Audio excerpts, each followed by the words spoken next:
வணக்கம். இன்னைக்கு வீடியோல நம்ம பார்க்க போறது கருப்பசாமியை பற்றியதுதான். கருப்பசாமி யார்? தமிழ்நாட்டின் மிக முக்கியமான காவல் தெய்வம் தான் கருப்பசாமி. அதிலும் மதுரை அழகர் கோவில் 18ஆம் படி கருப்பசாமி மிகவும் சிறப்பு வாய்ந்தவர். சிவபெருமானின் அம்சமான பைரவர், திருமால் மற்றும் முருகனின் அவதாரம் எனவும் நம்பப்படுகிறார்.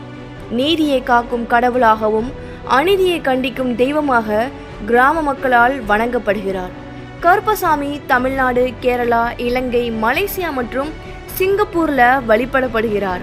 தென்னிந்திய நாட்டர் சமய மரபுகளில் கருப்பணசாமி கடுமையான காவலராகவும் நீதியை நிலைநாட்டும் தெய்வமாக போற்றப்படுகிறார்.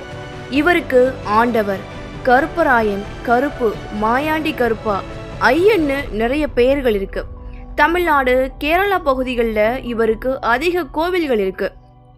கையில் நீண்ட அருவாள், சுருட்டு, குதிரை மற்றும் பலிபீடம் தான் இவருக்குரிய அடையாளங்களே.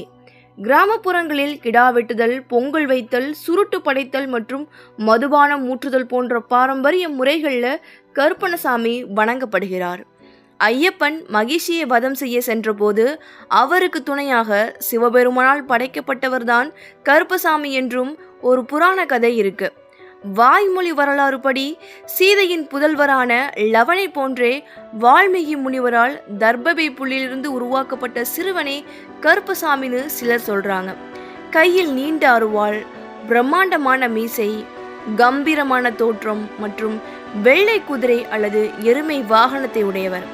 இவர் அமர்ந்த இடங்களை பொறுத்து சங்கிலி கருப்பன், 18ஆம் படி கருப்பன், சேனை கருப்பு, சடை கருப்பு, வேட்டை கருப்பு என பல பேர்களில் அழைக்கப்படுகிறார் கருப்பசாமி.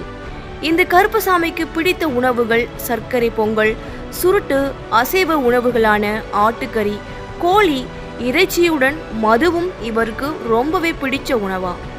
கருப்பசாமிக்கு வாழைப்பழம், மாம்பழம், நாவல் பழம், இளநீர் மற்றும் வெற்றிலை பாக்குடன் சுருட்டு மிகவும் பிடிக்குமாம் இந்த கருப்பசாமிக்கு. பாரம்பரிய வழிபாடுகளில் ஆடு, கோழி போன்ற அசைவ உணவுகள் மற்றும் மது வகைகளும் படைக்கப்படுவது வழக்கம். கருப்பசாமி தீமை, துரோகம், பில்லி, சூனியம் எல்லாவற்றிலிருந்தும் பாதுகாப்பு தரும் தெய்வம். அநீதி, துரோகம், பங்காளி சதி போன்ற இன்னல்களிலிருந்து மக்களை காத்து அநீதியை வேரோடு அழிப்பவர் ஆவார்.